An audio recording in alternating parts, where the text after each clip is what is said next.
Alright, Season 2, Episode 3 of One Punch Man. This was a really good episode, mainly just because it focuses on Garo the whole time. Garo is easily the most interesting thing in the show right now, so it makes sense that it's the best episode with him in it. Another thing about this episode that was really well done was the music changes. In the beginning, he says he wants to become a true monster. I think this is interesting. We don't really know what it means or how he's going to become a true monster.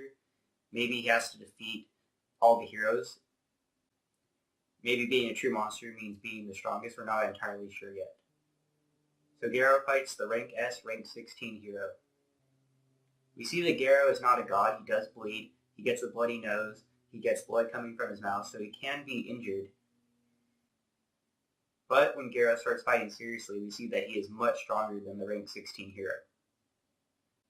He uses the fist of flowing water crushed rock technique, or the fighting style, and we see that he completely dominates the rank 16 hero. It's not even close.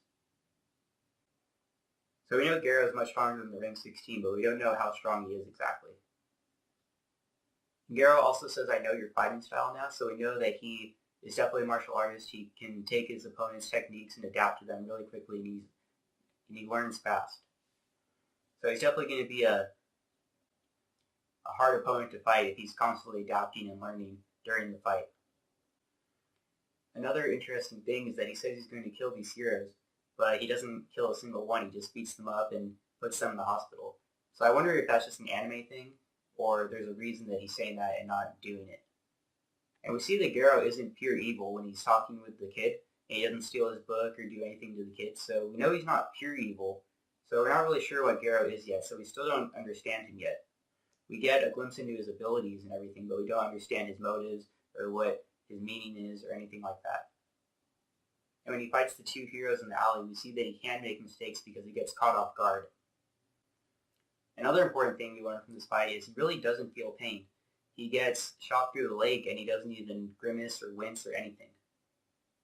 So with that in mind, we learned that he is vulnerable, but based on these last two fights, he's always in control of the fights. He always dictates how it's going to flow, and he's never really in any danger.